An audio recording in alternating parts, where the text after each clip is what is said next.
c'est Morgan qui est prévu pour nous suivre sur tout le parcours. Vous verrez du coup la fresque jour après jour grandir devant vos yeux.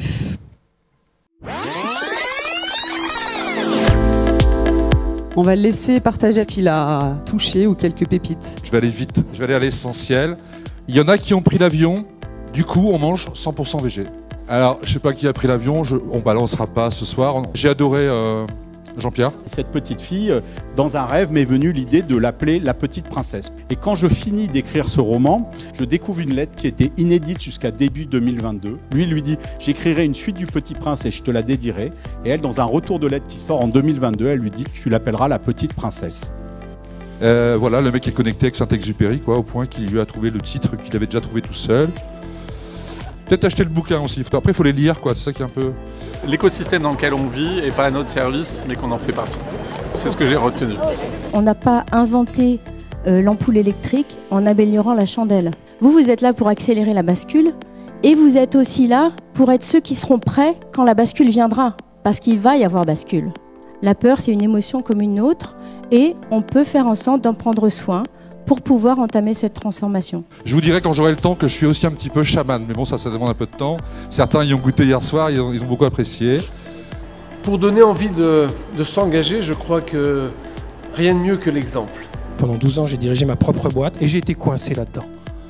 Si je n'étais pas en croissance, je pensais que nous étions foutus. Vous voyez, ça c'est un témoignage d'un CEC national, qui est connu. Donc pour qu'un patron d'une boîte qui s'appelle Renault Trucks dise mais à partir de maintenant on va vendre moins de camions, on peut dire qu'il a un petit peu réfléchi à son coup. C'est pas uniquement une démarche volontariste et écologique, même si ça pourrait. Non, il y a effectivement une logique de bascule de modèle économique. Caco, alors Caco, c'est pas cacao comme tu l'as appelé hier, ou Keiko comme elle t'a appelé Sylvie Nuria, c'est Caco, voilà.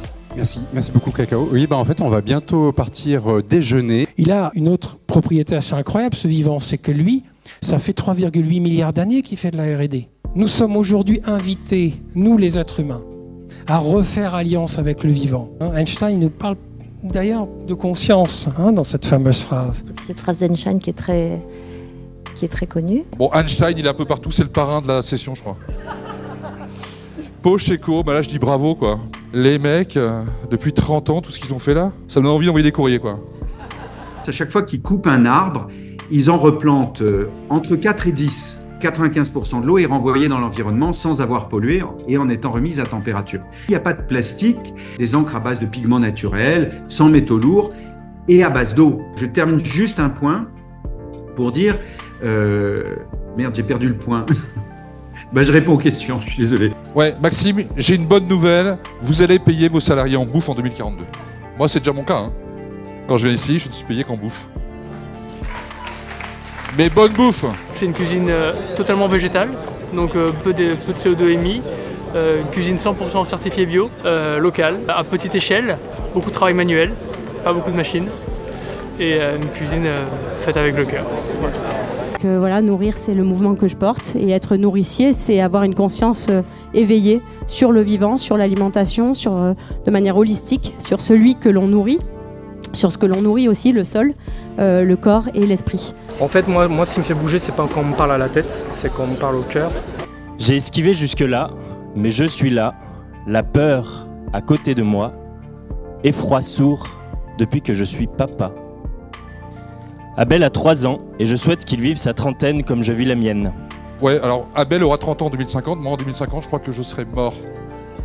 Donc on œuvre pour les générations futures. Les Indiens Navajo, quand ils prennent une décision dans leur communauté, ils la prennent en fonction de l'impact qu'elle va avoir sur les 7 générations après eux.